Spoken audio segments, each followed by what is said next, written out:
Xin chào anh em trong ngành nhôm kính. Chào mừng anh em quay trở lại với video của công ty cổ phần thương mại và xuất khẩu kính mát của tôi.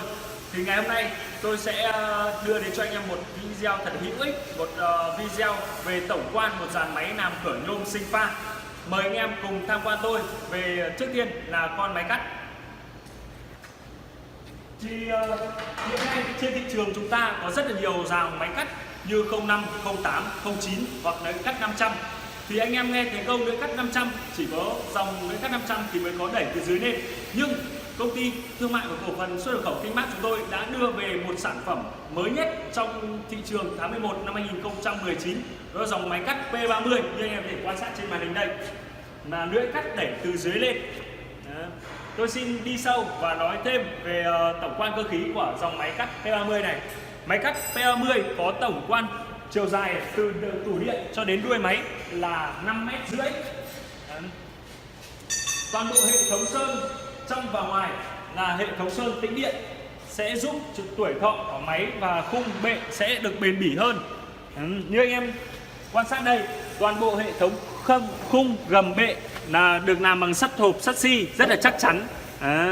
Đã được hạ chiều cao xuống thấp hơn để tạo độ đầm cho máy.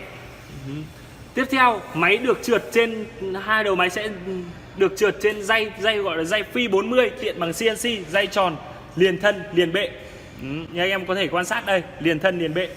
Toàn bộ hệ thống thước ở đây là hệ thống thước bằng inox, được nẹp nhôm rất là chắc chắn, đảm bảo cho anh em sử dụng quá trình lâu dài không bị nổ thước lên hoặc là sai kích thước.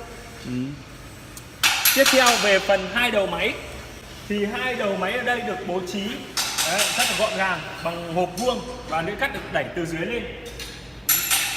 Và hai đầu máy được nằm trên hai tấm thép rất là chắc chắn, được tôi luyện được các nhiệt điện nhất định. Như anh em đang quan sát ở đây, được bằng tiện bằng CNC rất là vuông vắn và tạo độ sắc nét và độ bền bỉ cho anh em.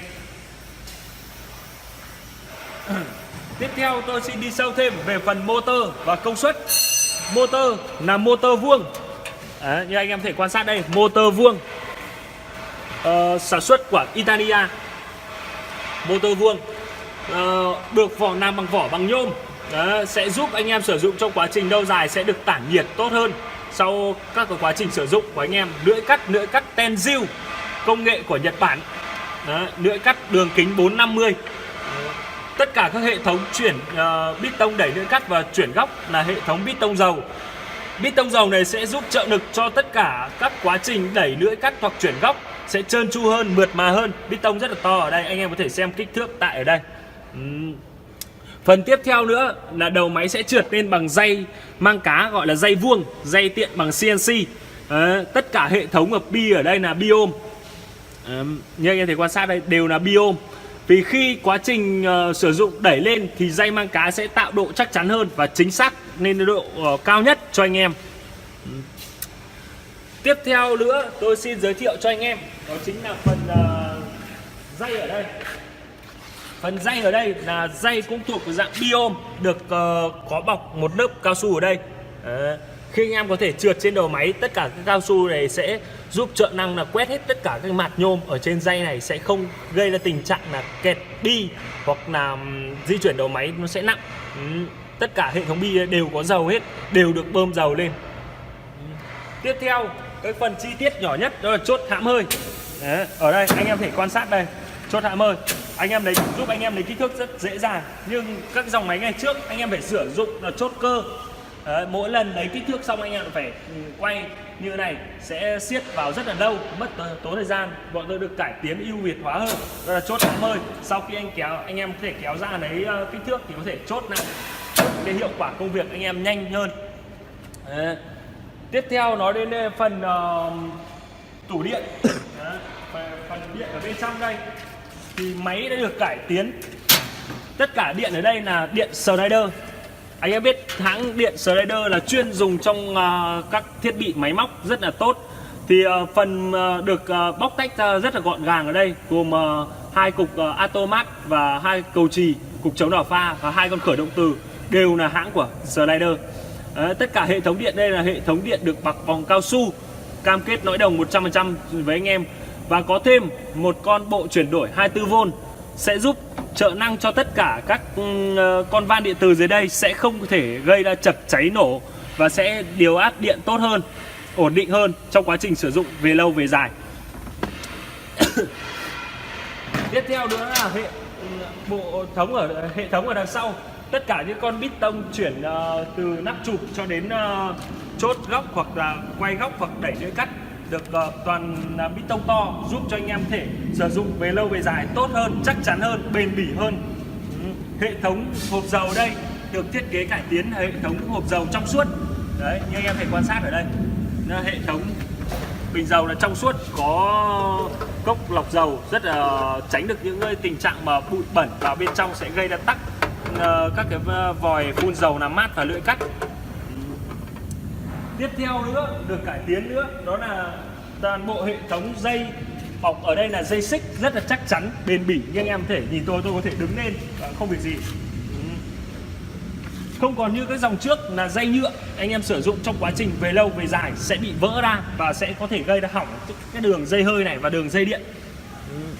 Mời anh em tham quan tiếp về tôi sẽ đi thêm về cái phần sử dụng và cách sử dụng, cách vận dụng.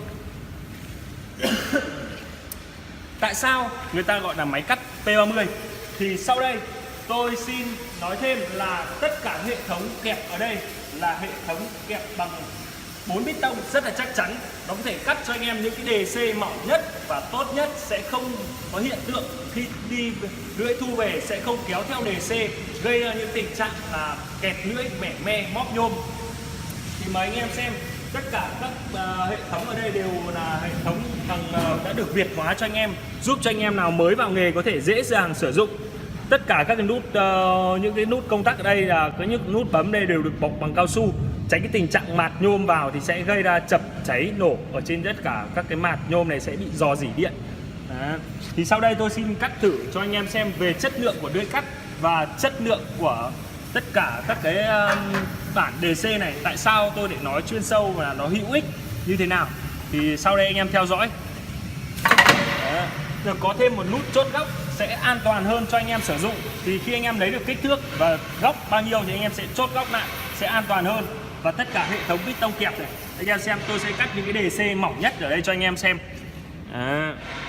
Và sau đây tôi xin vận hành.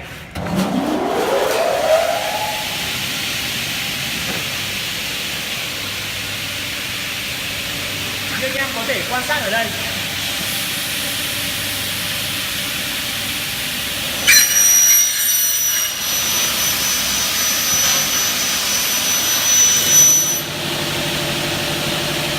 đấy, đây em để quan sát tôi cắt những đề C này mỏng sẽ không bị quấn vào lưỡi.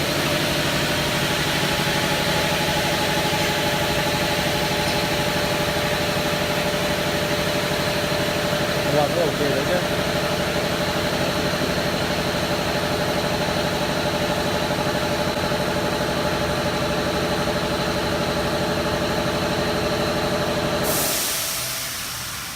Như anh em có thể quan sát đây, tôi cắt những cái đề C rất là mỏng và cũng không bị quấn vào lưỡi và thu vào lưỡi. Tại vì có những cái bít tông này giữ nó kẹp chặt rất là chặt, anh em dù cắt mỏng như thế nào cũng không bị quấn vào lưỡi. Đấy. Về chất lượng lưỡi cắt rất là đẹp, tại vì sử dụng lưỡi cắt Tenziu mang thương hiệu công nghệ của Nhật Bản. Đảm bảo cho anh em về đường cắt và mặt cắt sẽ không gây ra tình trạng ba via, mặt cắt rất là bóng và sáng mịn. Một cải tiến tiếp theo và rất gọn nhẹ nữa dành cho anh em đó là về hệ thống nắp trụ, là hệ thống nắp trụ xoay. Không còn như cái dòng trước là hệ thống nắp trụ lên xuống, sẽ rất là mất diện tích trong nhà xưởng của anh em. Đó, như anh em thể quan sát đây, hệ thống nắp trụ là hệ thống nắp trụ xoay. Đó.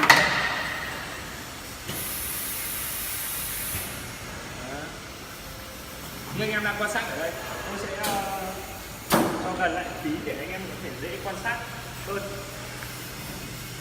Đó là hệ thống nắp trụ xoay.